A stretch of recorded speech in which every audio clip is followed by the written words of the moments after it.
आज हम एक ऐसी बीमारी पर बात करने वाले हैं जिसका नाम लेने से भी लोग डरते कि कैंसर एक्चुअली में बीमारी हम बोले एक बीमारी नहीं है। कैंसर एक बीमारियों का समूह है। आम लोग कैंसर और ट्यूमर को एक ही बात मानते हैं, ट्यूमर हो गया, बोलते हैं ब्रेन में ट्यूमर हो गया।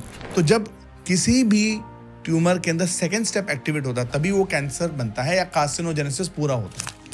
इस तरह के ट्यूमर क्यों डेंजरस हैं?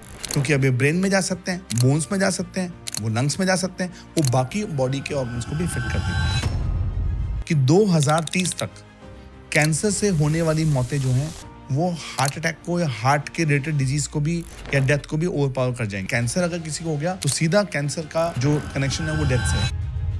ऑलमोस्ट 30% ऑफ मेंस कैंसर जो है वो रिलेटेड है तंबाकू से। कैसे वो शुरुआत स्टेज में उस कैंसर की पहचान कर सकते हैं?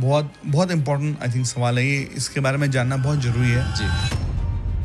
तो ऐसे कौन से लक्षण हैं जो ये इशारा करते हैं कि इस इंसान को चेकअप करना चाहिए कि इसको कैंसर तो नहीं हो गया। अगर 2 हफ्ते से ठीक नहीं हुआ है, ये एक कैंसर का लक्षण हो सकता है। ये मुंह के कैंसर में काफी कॉमन है। लोग तंबाकू फिर भी खाते रहते हैं, गुटखा फिर भी खाते रहते हैं।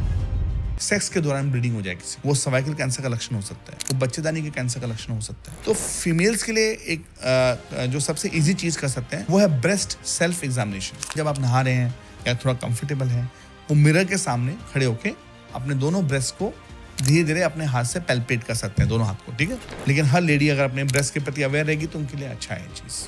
लेकिन महिलाओं में एक बात का डर यह भी है कि अगर ब्रेस्ट में गांठ आ गई, अगर ब्रेस्ट में कैंसर हो गया, कैंसर हुआ है कि नहीं हुआ है, लेकिन वो आ गया तो उनको लगता है कि मेरे ब्रेस्ट को काट दिया। अगर बहुत अर्ली एज में, कम उम्र में सेक्सुअल एक्टिविटीज या कई मल्टीपल सेक्स पार्टनर को वो करती हैं, अपनी सेक्सुअल एक्टिविटीज परफॉर्म करती हैं, तो उनमें भी कैंसर की संभावना है। किसी लेडी को ऐसे ड्यूरिंग सेक्स ब्लीडिंग हो रही है, वो एक इंपॉर्टेंट लक्षण है, वो एक अर्ली साइन हो सकता है कैंसर का। गए हॉस्पिटल, कुछ जांच करवाया और पता चला कि अचानक पता चलता है ये कि भाई उनको तो कैंसर था और तीसरे स्टेज पे पहुंच गया। अब मुझे बताइए सर कि ऐसी क्या चीजें करें कि कैंसर हुई?